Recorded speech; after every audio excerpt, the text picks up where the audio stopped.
Breaking news coming out of Minneapolis, where protesters forced their way into the police department's 3rd precinct building overnight and started the place on fire. The destruction comes as Minneapolis enters a 4th day of unrest in the aftermath of George Floyd's death at the hands of a Minneapolis police officer. Take a look at the scene from overnight as flames and smoke billow into the sky. You can see hundreds of demonstrators, but no sign of firefighters or police monitoring the crowds or fire. Police say the precinct was evacuated shortly after 10 last night.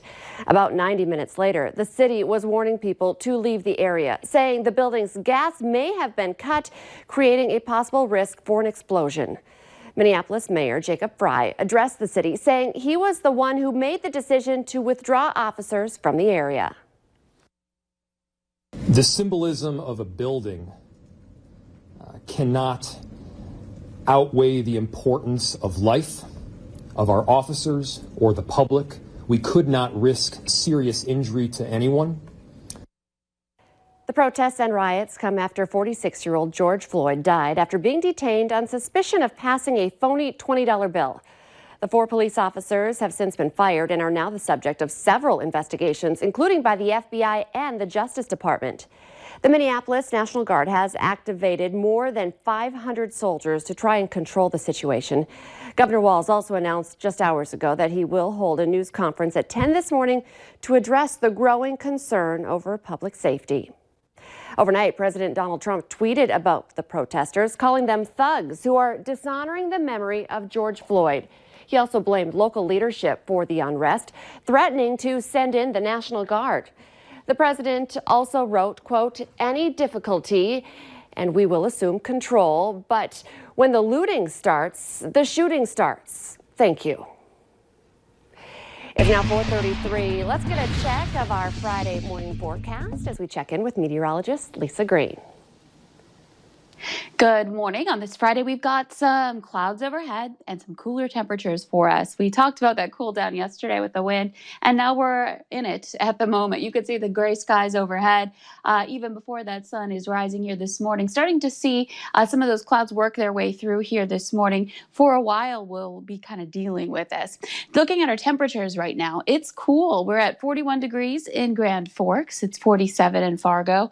50, though, in Oak, Squinter, Sisseton, all at 50 degrees.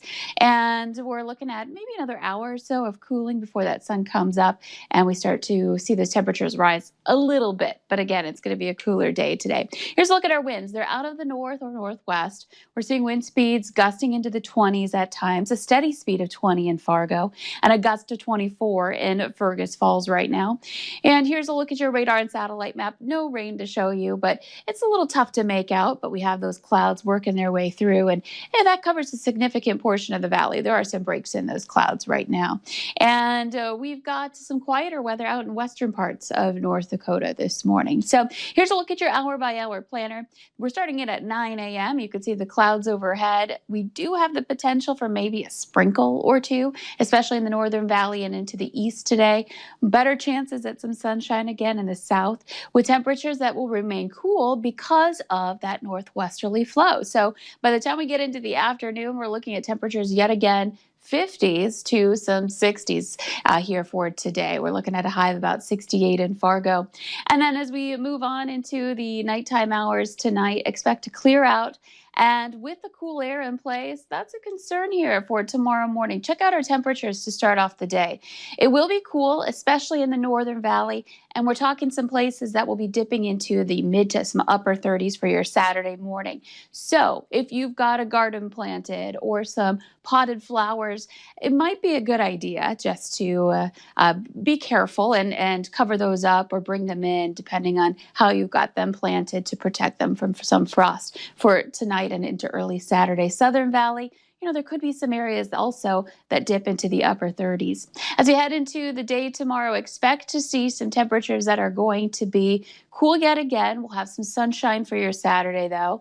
And as we head into the afternoon, we'll be into most areas into the 60s coming up for your highs for Saturday. And Sunday, we start to turn things around. When we head into Sunday night and Monday, that's our next chance for some rain and thunder. And next week, we're looking at some more summer-like weather, temperatures in the 80s, and again, some unsettled weather to go with it. Okay. Thank you, Lisa. By now, many people have heard that the Grand Forks police officer killed in the line of duty is 29-year-old Cody Holte. He was one of two officers responding as backup after police say Solomon Pendleton opened fire on two sheriff's deputies who were serving eviction papers to Pendleton. That's when police say that Pendleton barricaded himself in the bedroom of his apartment. When deputies entered the room, they say he fired at them. They retreated and called for backup. When two police officers arrived, all four were involved in a shooting as they tried to arrest Pendleton. Now, the suspect does have a lengthy criminal history, including assaulting and harassing police officers.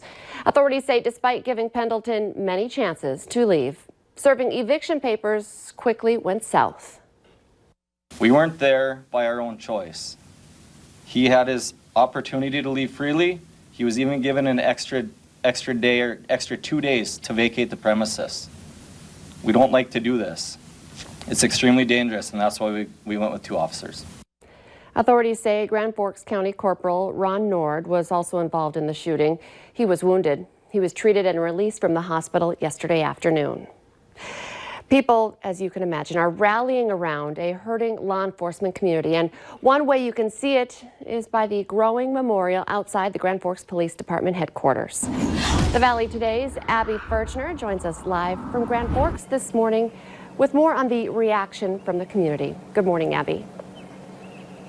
Good morning, Lisa. We were just over by the Grand Forks Police Department to see that memorial, and you are right, it is continuing to grow over there with flowers and flags and signs in support of the police department. But we've also been touring the neighborhoods not far from the police department as well, and a lot of them are looking like the house behind me, lit up in blue. People have turned on the blue lights to support both Corporal Ron Nord, who was wounded, and of course to remember fallen officer Cody Holte, who lost his life just a few days ago. And so they are turning their neighborhoods into blue, and it's really amazing to see the community coming together. I know they've been using the hashtag Grand Forks Strong on social media, and you can really feel that here. Just being in this neighborhood, just adjacent to us too, there is another home that has a blue light, and when we were driving down here, we saw it as well. There's about 8 houses just in this area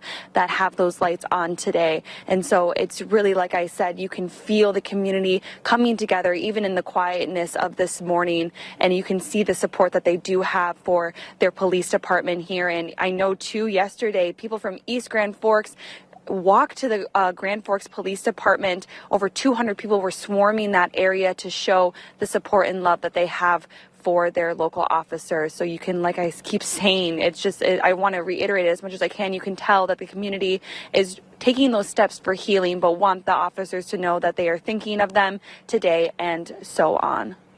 It really is a beautiful tribute and a sign of their support. And that's exactly what they need right now. Abby Furchner reporting live from Grand Forks. We'll check in with you again this morning. Thank you.